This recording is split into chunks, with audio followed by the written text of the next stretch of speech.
जानिए कैसे राधा के नाम के साथ श्री कृष्ण ने अंतिम समय में अपनी अंतिम लीला रची और कितनी पीड़ा के साथ वे इस मृत्यु लोक से विदा हो गए। एक ऐसा श्राप जो युग के समाप्त होने से पहले ही मिला, जिसने सब कुछ जानते हुए भी सब सहा, हंसते हुए इतिहास को घटते देखा और अंततः उसी श्राप ने इतिहास की दिशा ही बदल दी।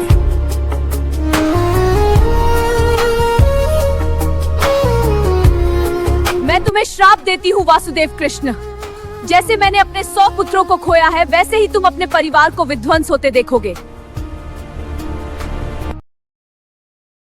ये है द्वारका नगरी, सोने से सजी, समुद्र के ऊपर स्वयं विश्वकर्मा द्वारा निर्मित। पर श्री कृष्ण का अंतर्मन उसी क्षण अंधकार में डूब गया जब राधा का देहांत हो गया। प्रिय राधा, जो 100 वर्ष पूर्ण कर गोलोक वापस चली गई, और तभी से श्री कृष्ण अकेले रहने लगे, अकेले ही विचरते और एकांत में भीतर ही भीतर मौन वेदना में रोते रहते थे। वो मधुर सुर जो आत्मा तक उतर जाते थे। ये है राम राज्य, अयोध्या। सब कुछ ठीक चल रहा था, तभी अचानक नियति ने करवट ली। एक ऐसा रहस्य जो केवल 2 ही लोगों के बीच था। स्वामी, आप क्या सोच रहे हैं? आज एक नया इतिहास रचने वाला है। लेकिन क्या है वह इतिहास स्वामी? वो इतिहास जिसमें हम सब लिखे जाएंगे। रात का शांत समय था, महल पूरी तरह निस्तब्ध था, चांदनी उसकी सुंदरता बढ़ा रही थी। तभी उसी पल एक अनोखा इतिहास बन गया। उसी समय जरा नामक एक असुर वहां आया। राक्षस अयोध्या की ओर बढ़ रहा था और राम भी उसी आशंका में। मेरा नमन स्वीकार करें, आपके जैसे पुरुषोत्तम को मिलना मेरा सौभाग्य है। मुझे पता है तुम क्यों आए हो, बोलो क्या बोलना चाहते हो। मैं चाहता हूं कि किसी युग में मैं भी आपको मारूं।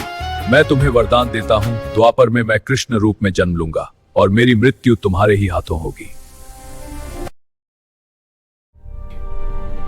कहानी यहीं समाप्त नहीं हुई। यहीं से एक नया इतिहास आरंभ हुआ। समय का चक्र घूम चुका था।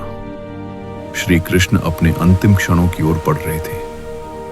यही वो पीपल का वृक्ष था जहां नियति ने अंतिम क्षण रचा। जो सबके सारथी थे, वही आज नियति के सामने पूर्णतः विवश और निशब्द थे। श्री कृष्ण उसी पीपल के वृक्ष के नीचे जाकर बैठ गए। सब कुछ छूट गया हाथ से। न जाने मैंने धर्म की रक्षा के लिए कितने कार्य किए, लेकिन बदले में मुझे केवल श्राप मिला। एक बार नारद ने भी मुझे श्राप ही तो दिया था। जब एक भक्त अपने ही आराध्य को श्राप दे बैठा,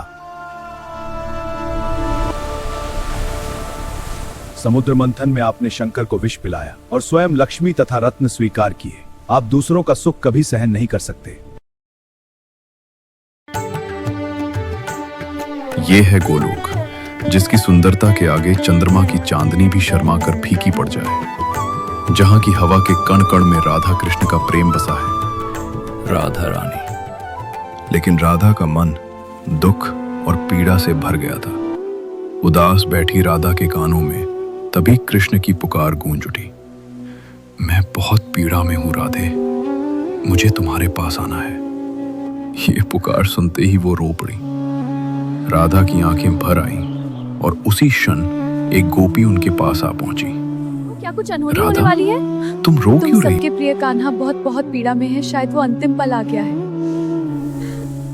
मुझे मेरे कान्हा के पास जाना है। दोनों भाव विभोर होकर रो पड़े और फिर राधा मृत्यु लोक की ओर प्रस्थान कर गई।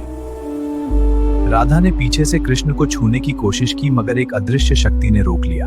फिर राधा रोती हुई वहां से लौट गई।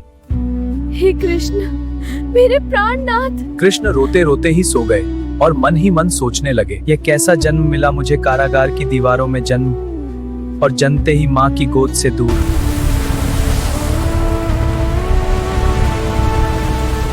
न बचपन मिला न ममता। जिस उम्र में खेलना था उस उम्र में असुरों का संहार किया और अर्जुन को गीता का ज्ञान दिया। पर प्रतिदान में मिला गांधारी का श्राप और राधा जो मुझसे भी अधिक मुझसे प्रेम करती थी, उससे भी बिछड़ना पड़ा। उसके बिना मेरा हर विजय अधूरा है। उसी वक्त वहां जरा नामक शिकारी जंगल में शिकार करने निकला था। चमकता हुआ एक हिरन उसके पास से गुजरा। हिरन बेहद चमकदार था। जहां श्री कृष्ण सोए थे वहीं से हिरन दौड़ता हुआ निकल गया। जरा को लगा वही हिरन है। उसने उसे हिरन समझकर धनुष उठाया और निशाना साधने लगा। धनुष से छूटा बाण आग की तरह हवा को चीरता हुआ आया और कृष्ण के चरणों में जा लगा। राधे राधे राधे राधे राधे। राधे। और वहीं कृष्ण ने अपनी अंतिम सांसें छोड़ दी। उसी क्षण एक युग का अंत हो गया। जरा वहां से निकलकर सीधे हस्तिनापुर पहुंचा और पांचों पांडवों के समक्ष उपस्थित हो गया। हम सबके प्रिय कृष्णा अब नहीं रहे। आप लोग शीघ्र मेरे साथ चले। सभी पांडव अपने सैनिकों, पालकियों और रथों के साथ श्री कृष्ण के पास प्रस्थान कर गए। जंगल में पहुंचते ही वे दौड़ते हुए सीधे श्री कृष्ण के पास जा पहुंचे। ये क्या हो गया माधव? अभी तो हमें और समय बितानी थी। भीम ने रोते रोते श्री कृष्ण को अपनी गोद में उठाया और जंगल से बाहर नदी के घाट तक ले गया। घाट पर उनके अंतिम संस्कार की तैयारियां की गई। मौसम भी जैसे रो रहा था। एक युग समाप्त हो रहा था और दूसरे युग की शुरुआत लिखी जा रही थी। श्री कृष्ण को गोद में उठाकर चिता पर रखा गया। आसमान में बादल गरज रहे थे। अंतिम संस्कार की विधि आरंभ हुई। भीम ने स्वयं उसे प्रारंभ किया। अब मुहां अग्नि देने का समय आ गया है। पंडित जी के मंत्रों के बीच पांडवों ने मशाल उठाई और श्री कृष्ण की चिता को अग्नि दी। उस दिन जैसे एक युग समाप्त हो गया। बादल रो रहे थे।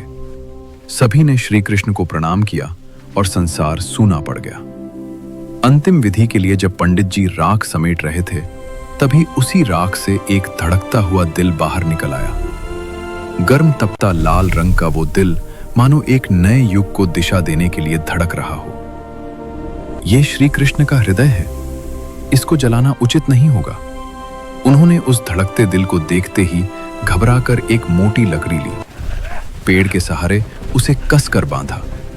रस्सी को बार बार खींचकर इतनी मजबूती से जकड़ा कि वह हिल भी ना सके। फिर भारी मन से उसे उठाया और नदी की धारा में छोड़ दिया ताकि वह बहते बहते कहीं दूर खो जाए। क्या आपको पता है आगे श्री कृष्ण के उस दिव्य हृदय के साथ क्या हुआ? अगर आप दूसरा भाग देखना चाहते हैं तो कमेंट में जय श्री कृष्ण जरूर लिखें।